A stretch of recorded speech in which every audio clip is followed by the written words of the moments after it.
ನಮಸ್ಕಾರ ಸ್ನೇಹಿತರೆ, ನಾನು ಹನುಮಂತ್ ಮಾಗಿ. ದರ್ಶನ್ ಬೇಲ್ ವಿಚಾರವಾಗಿ ಈಗಾಗಲೇ ನಿಮಗೆ ಗೊತ್ತಿದೆ. ಸಾಕಷ್ಟು ಮಾಧ್ಯಮಗಳಾಗಿರ್ಬೋದು, ಡಿಜಿಟಲ್ ಮಾಧ್ಯಮಗಳಾಗಿರ್ಬೋದು, ಎಲ್ಲರೂ ಕೂಡ ವರದಿಯನ್ನು ಮಾಡ್ತಾ ಇದ್ದಾರೆ. ಸೊ ಇದರ ಹಿನ್ನೆಲೆಯನ್ನು ನಾವು ಯೋಚನೆ ಮಾಡ್ತಾ ಹೋಗೋಣ. ಈ ದರ್ಶನ್ ಅಂದರೆ ಯಾಕೆ ಈ ಮಾಧ್ಯಮದವರಿಗಾಗಿರಲಿ ಅಥವಾ ಡಿಜಿಟಲ್ದವರಿಗಾಗಿರಲಿ ಅಥವಾ ಚಿತ್ರರಂಗದಲ್ಲಾಗಿರಲಿ ಎಲ್ರಿಗೂ ಅಷ್ಟೊಂದು ಪ್ರೀತಿ? ಅದನ್ನು ನೀವು ನೆಗೆಟಿವ್ ಆಗಾದರೂ ಅನ್ಕೋಬೋದು ಅಥವಾ ಪಾಸಿಟಿವ್ ಆಗಾದರೂ ತಿಳ್ಕೊಬಹುದು. ಸೊ ಈ ದರ್ಶನ್ಗೆ ಬೇಲು ರದ್ದಾಗಿದೆಯಲ್ಲ, ಈ ರದ್ದಾಗಿರುವ ಕುರಿತಾಗಿ ದುಃಖಪಟ್ಟವರಿಗಿಂತ ಸಂತೋಷಪಟ್ಟವರೇ ಹೆಚ್ಚು ಕಾಣಿಸಿದ್ರು ಅಂತ ಅನಿಸುತ್ತೆ. ಯಾಕೆಂತಂದರೆ ನೋಡಿದ್ದೀನಿ ಈ ವರದಿಗಳನ್ನು, ಈ ಮಾಧ್ಯಮಗಳಲ್ಲಿ ಬರುವಂಥದ್ದು ಅಥವಾ ಡಿಜಿಟಲ್ ಮಾಧ್ಯಮದಲ್ಲಿ ಬರುವಂಥದ್ದು.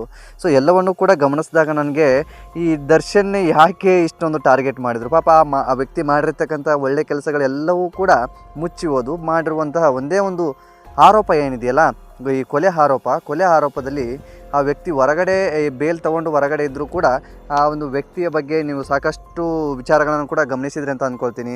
ಈ ಹೊರಗಡೆ ಬಂದ ಮೇಲೂ ಕೆಲವೊಂದು ಕಾಂಟ್ರವರ್ಸಿಗಳಾಗಿರ್ಬೋದು, ದರ್ಶನ್ನ ಅಭಿಮಾನಿಗಳಿಂದ ಈ ರೀತಿಯಾಗಿ ತೊಂದರೆಗಳಾಗ್ತಾಯಿದೆ ಅಂತ ಬೇರೆ ಬೇರೆ ನಟರು ಹೇಳಿರ್ತಕ್ಕಂಥದ್ದಾಗಿರ್ಬೋದು. ಇದೆಲ್ಲವನ್ನು ಕೂಡ ಗಮನಿಸಿದರೆ ದರ್ಶನ್ನ ಟಾರ್ಗೆಟ್ ಮಾಡೋದನ್ನು ಯಾರೂ ಕೂಡ ಬಿಟ್ಟಿಲ್ಲ ಅಂತ ಒಂದು ಕಡೆಯಿಂದ ಅನಿಸುತ್ತೆ. ನ್ಯಾಯಾಲಯದ ತೀರ್ಪನ್ನು ದಾಟಿಯೂ ಕೂಡ ಮಾತನಾಡೋದಕ್ಕಾಗೋದಿಲ್ಲ. ಹಾಗಾಗಿ ಈಗಾಗಲೇ ನಿಮಗೆ ಗೊತ್ತಿರೋ ಹಾಗೆ ಈ ಒಂದು ಪ್ರಕರಣದ ಬಗ್ಗೆ ಒಂದಿಷ್ಟು ನೆಗೆಟಿವ್ ಮತ್ತು ಪಾಸಿಟಿವ್, ಈ ದರ್ಶನ್ ಅವರು ಬೇಲ್ ತೊಗೊಂಡು ಹೊರಗಡೆ ಬಂದ ಮೇಲೆ ಏನನ್ನು ಮಾಡಬೇಕಾಗಿತ್ತು, ಏನನ್ನು ಮಾಡಬಾರ್ದಾಗಿತ್ತು, ಸೊ ಈ ಎಲ್ಲ ವಿಚಾರವನ್ನು ಈ ಒಂದು ವಿಡಿಯೋದಲ್ಲಿ ಒಂದಿಷ್ಟು ನನಗೆ ಗೊತ್ತಿರುವ ಹಾಗೆ ಒಂದಿಷ್ಟು ಮಾಹಿತಿಯನ್ನು ನಿಮ್ಮ ಮುಂದೆ ಇಡ್ತಾ ಹೋಗ್ತೀನಿ. ಇದು ಸರಿನೋ ತಪ್ಪೋ ಎಂಬುದನ್ನು ನೀವೇ ಕಾಮೆಂಟ್ ಬಾಕ್ಸಲ್ಲಿ ಮೆನ್ಷನ್ ಮಾಡಿ.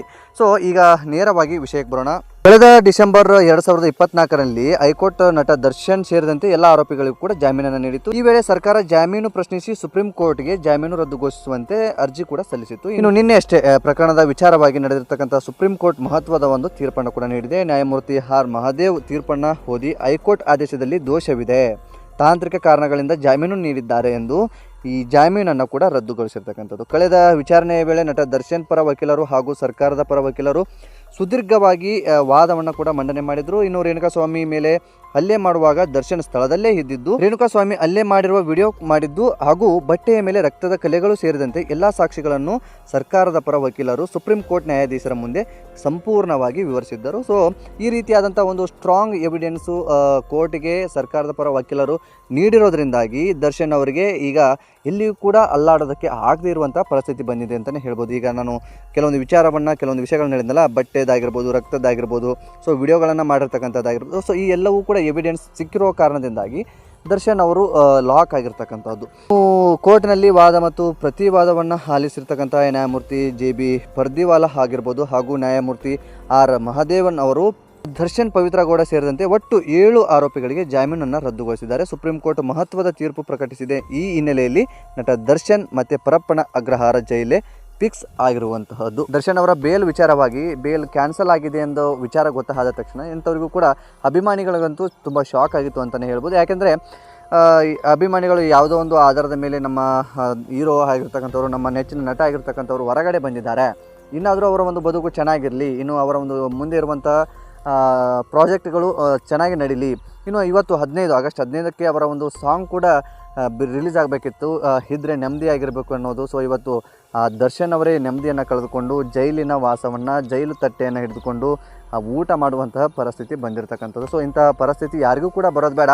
ಮನುಷ್ಯನಿಗೆ ತಾಳ್ಮೆ ಎಷ್ಟು ಮುಖ್ಯ ಎಂಬುದು ಈ ಒಂದು ದರ್ಶನ್ ಅವರ ಕೇಸಿನಲ್ಲೇ ಗೊತ್ತಾಗುವಂಥದ್ದು. ಯಾಕೆಂತಂದರೆ ದರ್ಶನ್ ಒಂದು ಕ್ಷಣ ತಾಳ್ಮೆ ಕಳ್ಕೊಂಡು ಆ ಒಂದು ಕೆಲಸವನ್ನು ಮಾಡದೇ ಇದ್ದರೆ ಖಂಡಿತವಾಗಿಯೂ ದರ್ಶನ್ಗೆ ಇವತ್ತು ಇಂಥ ಪರಿಸ್ಥಿತಿ ಬರ್ತಾ ಇರಲಿಲ್ಲ. ದರ್ಶನ್ ಜೊತೆ ಇರುವಂಥವರಿಗೂ ಕೂಡ ಇಂತಹ ಪರಿಸ್ಥಿತಿ ಬರ್ತಾ ಇರಲಿಲ್ಲ.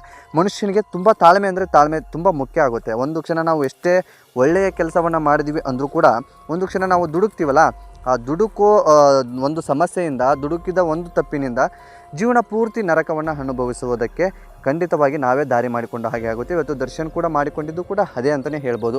ಇನ್ನು ಸಿನಿಮಾ ರಿಲೀಸ್ಗೆ ಆಗಿರ್ಬೋದು, ಕೆಲವೊಂದು ಇವೆಂಟ್ಗಳಾಗಿರ್ಬೋದು, ಕೆಲವೊಂದು ಪ್ರಮೋಷನ್ ಆಗಿರ್ಬೋದು, ಸೊ ಕೂತಲ್ಲೇ ಒಂದು ಬೇಲ್ ಸಿಕ್ಕ ಮೇಲೂ ಕೂಡ ಬಂದಿರತಕ್ಕಂಥದ್ದು. ದರ್ಶನ್ ಬೇಲ್ ಸಿಕ್ಕ ಮೇಲೆ ಏನೆಲ್ಲ ತಪ್ಪು ಮಾಡಿದ್ರು ಎಂಬುದನ್ನು ನಾನು ಮುಂದಿನ ಒಂದು ವಿಡಿಯೋದಲ್ಲಿ ಎಳೆಯಾಗಿ ಹೇಳ್ತಾ ಹೋಗ್ತೀನಿ. ಯಾಕೆಂದರೆ ಇದೇ ಒಂದು ವಿಡಿಯೋದಲ್ಲಿ ಆ ಮಾಹಿತಿಯನ್ನು ಕೊಡ್ತಾ ಹೋದರೆ ಅದು ತುಂಬ ಲೆಂತ್ ಆಗಿಬಿಡುತ್ತೆ, ನಿಮಗೂ ಕೂಡ ಡ್ರ್ಯಾಗ್ ಮಾಡ್ತಾ ಹೋಗ್ತಿದ್ದಾನೆ, ಏನೋ ಹೇಳ್ತಿದ್ದಾನೆ ಅನ್ನೋ ಥರ ಆಗೋದು ಬೇಡ ಎಂಬ ಒಂದು ಕಾರಣದಿಂದಾಗಿ ಅದನ್ನು ಮುಂದಿನ ವಿಡಿಯೋದಲ್ಲೂ ಕೂಡ ನಾನು ನಿಮಗೆ ತಿಳಿಸ್ಕೊಡುವಂತಹ ಕೆಲಸ ಮಾಡ್ತೀನಿ. ಜೊತೆಗೆ ಇನ್ನು ಈ ದರ್ಶನ್ ಅವರ ಬೇಲ್ ರದ್ದಾಗಿರುವ ಸುದ್ದಿ ಕೇಳಿ ಸಾಕಷ್ಟು ಜನ ಜನರಿಗೂ ಕೂಡ ಖುಷಿಯಾಗಿದೆ. ವಿಶೇಷವಾಗಿ ಕೆಲವೊಂದಿಷ್ಟು ಜನ ಅವರ ಹೆಸರನ್ನು ಹೇಳೋದಕ್ಕೆ ಆಗೋದಿಲ್ಲ. ಸೊ ಅವರಿಗೆ ನಿಮಗೆಲ್ಲ ಗೊತ್ತಿದೆ ಈಗ ಯಾರಿಗೆಲ್ಲ ಖುಷಿಯಾಗಿರುತ್ತೆ, ಯಾರಿಗೆಲ್ಲ ದುಃಖ ಆಗಿರುತ್ತೆ ಎಂಬುದು.